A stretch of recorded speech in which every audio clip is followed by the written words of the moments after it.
శ్రీ అలపర్తి రామకృష్ణ గారి పొలంగట్టు కథ.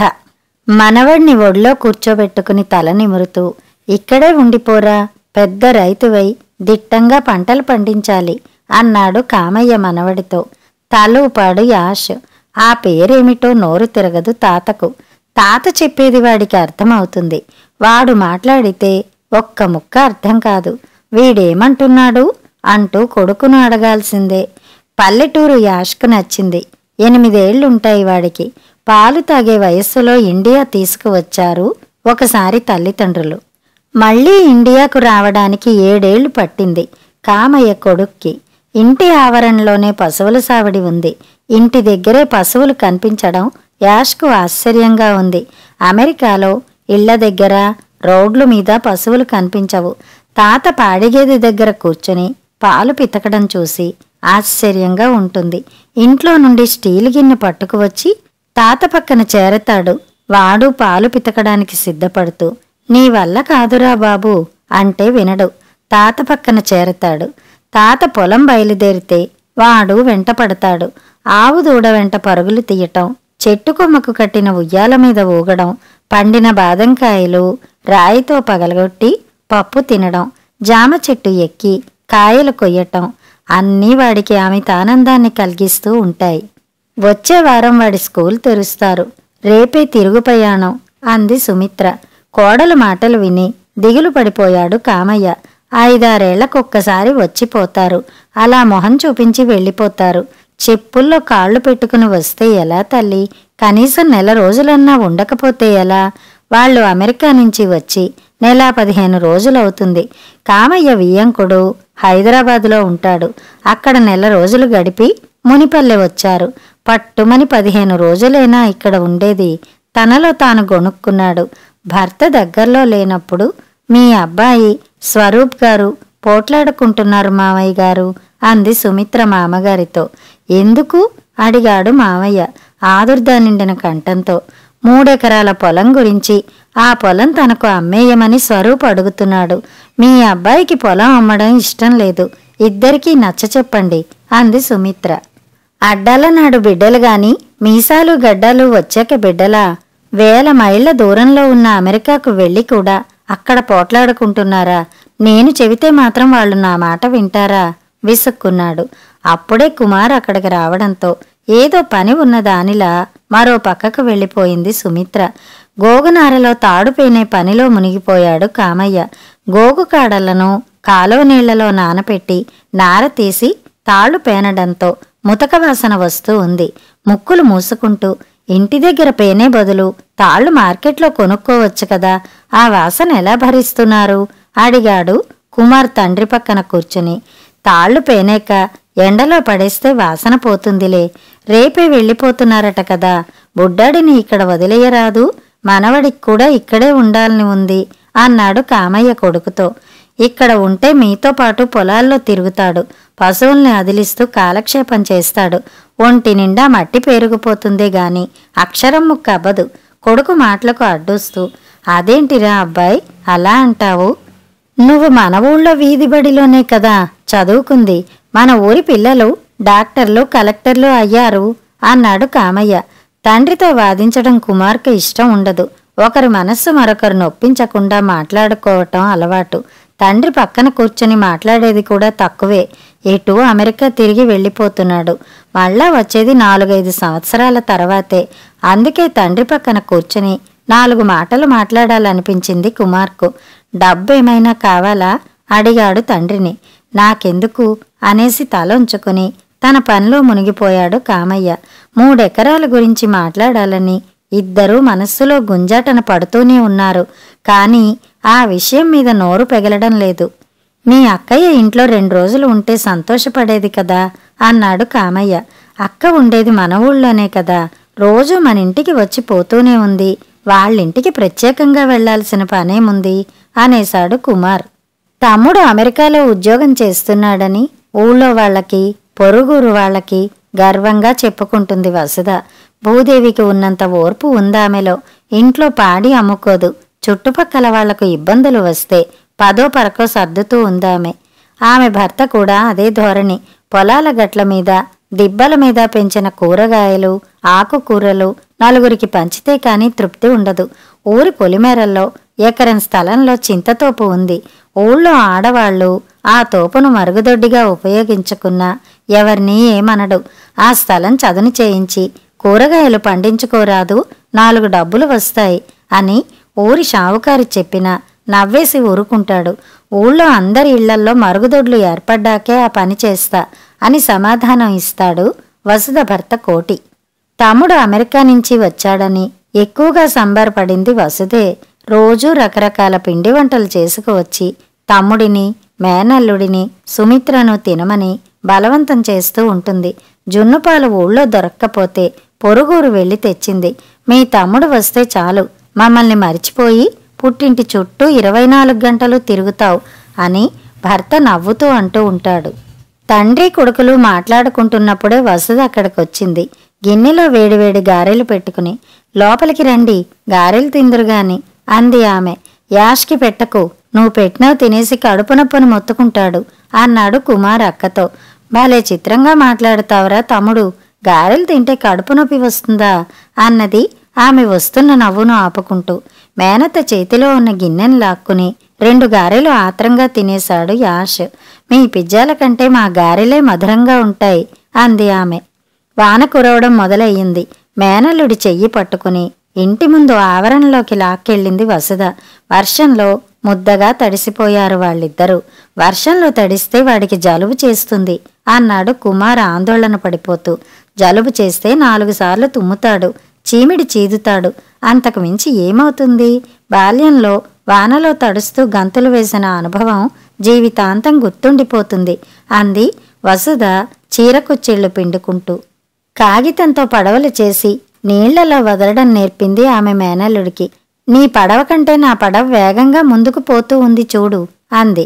ఆమె మేనల్లుడు బుగ్గలు నిమిరి వాడి పడవ అత్త పడవ కంటే ముందుకు వెళ్ళినప్పుడు పెద్దగా అరుస్తూ గంతులు వేశాడు. డాలర్లు పోగు చేసుకుని బ్యాంకులో దాచుకుంటే ఈ ఆనందం కలుగుతుందా అంది సుమిత్ర భర్త పక్కన నిలబడి. ఆమె మాటలు నచ్చక మొహం సీరియస్గా పెట్టాడు కుమార్. అతనికంటే భార్య ఎక్కువ సంపాదిస్తూ ఉంది అమెరికాలో. ఆమెకు అమెరికాలో ఉండడం ఇష్టం లేకపోయినా భర్త కోసం అక్కడే ఉండాల్సి వస్తూ ఉంది.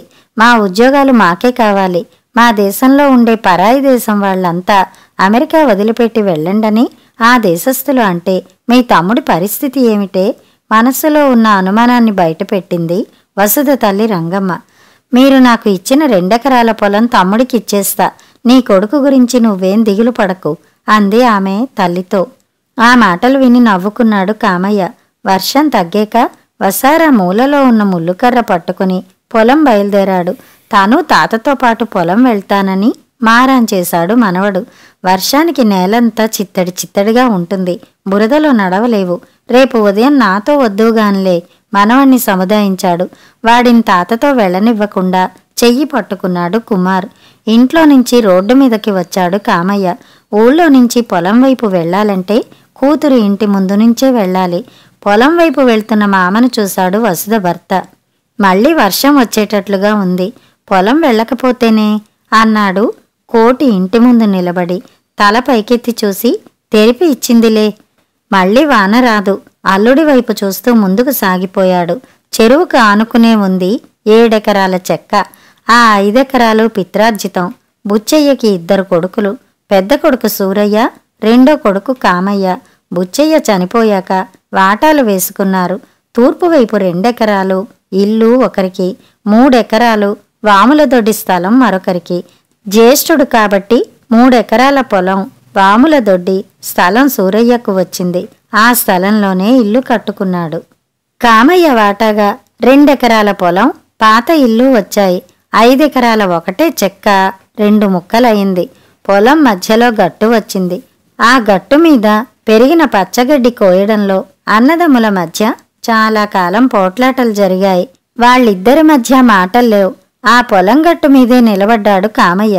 సూరయ్య కొడుకు బీటెక్ చదివి అమెరికా వెళ్ళాడు. అన్న కొడుకు కంటే తన కొడుకు తక్కువ కాదని తన కొడుకును అమెరికా పంపించాడు కామయ్య.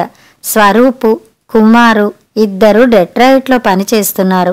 ఆ అన్నదమ్ముల మధ్య పోట్లాట ఎందుకొచ్చిందంటే కొడుకు చదువు నిమిత్తం క్యాన్సర్ జబ్బు ముట్టడి చేయడంతో ఆ ఖర్చుల కోసం 3 ఎకరాలు అమ్మక తప్పలేదు సూరయ్యకు. తమ్ముడికి అమ్మకుండా ఊళ్ళో మరో వ్యక్తికి అమ్మేశాడు. తాత ముత్తాతల నుంచి వస్తున్న పొలం వేరొకరి సొత్తు కావటం నచ్చక సూరయ్య చనిపోయాక ఆ 3 ఎకరాలు కొనుక్కున్నాడు కామయ్య. ఆర్థికంగా నిలదొక్కున్నాక తన తండ్రి పొలం తనకు కావాలంటాడు స్వరూప్. బాబాయ్తో మాట్లాడాలంటే భయం. అందుకే కుమార్తో ఘర్షణ పడుతూ ఉంటాడు పొలం గురించి. చిన్నప్పటి నుంచి వాళ్ళిద్దరి మధ్య గిల్లి కజ్జాలు. చదువులో పోటీ ఉండేది. మళ్లీ వాన జోరుగా కురవడం మొదలైంది. దిబ్బ మీద ఉన్న చింత చెట్టు కిందకి చేరాడు. అతను తడవకుండా చింత చెట్టు కాసేపు ఆపగలిగింది. కానీ అరగంట గడిచేటప్పటికి పూర్తిగా తడిసిపోయాడు. తను తడిసి ముద్దైనా పర్వాలేదు గాని వర్షం మాత్రం ఆగకుండా కుండపోతగా కురవాలి అనుకున్నాడు మనసులో పదే పదే. కుంభవృష్టిగా మారింది వాన. ఎక్కడో పిడుగుపడిన శబ్దం వినిపించి ఉలిక్కి పడ్డాడు. మనవణ్ణి తనతో పాటు తీసుకురాకపోవడం మంచిదైందనుకున్నాడు. దూరంలో పడినా పక్కనే పిడుగు పడినట్టు అనిపించింది. చీకటి పడుతూ ఉంది. ఎలా వెళ్ళాలి ఇంటికి? పిడుగు పడినప్పుడు చెట్ల కింద నిలబడకూడదట. అక్కడి నుంచి కదిలి ఊరివైపు నడిచే ప్రయత్నం చేయబోయాడు. పొలం గట్టు మీద కాలు జారి కింద పడ్డాడు. ఒంటి నిండా బురద అయ్యింది. దూరంగా ఎవరో గొడుగు వేసుకుని వస్తున్నాడు. గాలి విసురుకు గొడుగు పక్కకు లాగేస్తూ ఉంది. బాగా దగ్గరగా ఆ మనిషి వచ్చేదాకా వస్తున్నదెవరో గుర్తుపట్టలేకపోయాడు. జడివాన, ఈదురుగాలులు లెక్క చేయకుండా వచ్చింది కామయ్య కూతురే. కొంచెం కంగారు తగ్గింది. ఆడపిల్లవు, నువ్వు వచ్చావేమిటి అడిగాడు కూతురు భుజం మీద చెయ్యి వేసి నెమ్మదిగా నడుస్తూ. ఇంటి దగ్గర అమ్మ కంగారు పడుతూ ఉంది. పిడుగు నీ మీద పడుతుందేమోనని భయపడుతూ ఉంది. చీకటి పడితే నీకు కళ్ళు సరిగ్గా కనిపించవు, ఇబ్బంది పడతావేమోననుకుని వచ్చేశాను అంది ఆమె. నీ తమ్ముణ్ణి పంపాల్సింది. వాడికి పొలం ఎక్కడ ఉందో తెలియదు. రేపు అమెరికా ప్రయాణం పెట్టుకుని వానలో తడుస్తూ నీ కోసం ఎలా వస్తాడు? నేను వచ్చాను కదా, మెల్లగా నడువు అందామె. పొలం కావాలనే ఆరాటమే గాని ఆ పొలం ఎక్కడ ఉందో తెలుసుకోవాలనే పట్టుదల లేదు కొడుక్కి. కూతురికి పొలం ఎక్కడ ఉందో తెలుసు. గొణుక్కున్నాడు తనలో తాను. ఆ రాత్రి పడుకోబోయే ముందు భార్యను సంప్రదించాడు కామయ్య. మన 2 ఎకరాలు సుమిత్ర పెళ్ళప్పుడు దాని పేరు మీద రాశాం. 3 ఎకరాల పొలం అన్నకి రాశాడు మా నాన్న. ఆ పొలం మనం కొనుక్కున్నాం. డబ్బు సర్దుతానని అప్పుడు నీ కొడుకు అన్నాడు. కాని వాడి దగ్గర ఒక్క పైసా తీసుకోలేదు మనం. ఆ 3 ఎకరాల పొలం కూడా కూతురు పేరు మీదే రిజిస్టర్ చేయిస్తాను. ఊళ్ళో పొలం అమెరికాలో ఉండే కుమార్ ఏం చేసుకుంటాడు? తన మనస్సులోని ఆలోచనను ఆమె ముందు పరిచాడు. కూతురికి ఇవ్వాలనుకున్నది ఇచ్చేశాం. మళ్ళీ 3 ఎకరాలు దానికి ఇవ్వడం ఎందుకు? అదేం పొలం కావాలని మిమ్మల్ని అడగలేదు కదా. వంశం నిలబెట్టేవాడు కొడుకు, మనవడు. కూతురు పరాయి ఇంటి పిల్ల అంది రంగమ్మ. కామయ్య కోపం వచ్చింది. ఆ మాట అనకు. పెళ్లి కాగానే పరాయింటి అమ్మాయి అవుతుందా? కుమార్ అమెరికాలో సంపాదించుకుంటున్నాడు కదా గింజుకున్నాడు. ఎంత సంపాదించుకున్నా ఊళ్ళో పొలం, ఇల్లు కావాలనే అనుకుంటారు కొడుకులు. అబ్బాయిని సంప్రదించి నిర్ణయం తీసుకోండి. అంత తొందర ఏమొచ్చింది అంది ఆమె నిద్రపోవడానికి ఉపక్రమిస్తూ. ఇంటి ముందు కారు వచ్చి ఆగింది. ఆ కారులో బ్యాగులు సర్దుతున్నాడు కుమార్. కొడుకు దగ్గరికి వచ్చి నిలబడ్డాడు కామయ్య. ఏం మాట్లాడకుండా దిగులుగా తన వైపు మనవడిని చూస్తున్న తండ్రిని గమనించాడు. ఏమిటి నాన్న, ఏదన్నా చెప్పాలనుకుంటున్నావా అడిగాడు కుమార్. 3 ఎకరాల పొలం అక్కకు ఇచ్చేద్దాం అనుకుంటున్నాను అన్నాడు గొంతు పెగిల్చుకుని. మీ ఇష్టం నాన్న అన్నాడు కుమార్. పొలాలను విభజించే పొలం గట్టుల కొడుక్కి కూతురికి మధ్య తన ఆస్తిపాస్తులు అడ్డుగోడలు అవుతాయేమోననుకున్నాడు. తన కొడుకు అక్కకు పొలం ఇచ్చేయడం ఎంతో సంతోషం కలిగించింది కామయ్యకు. కథ సమాప్తం.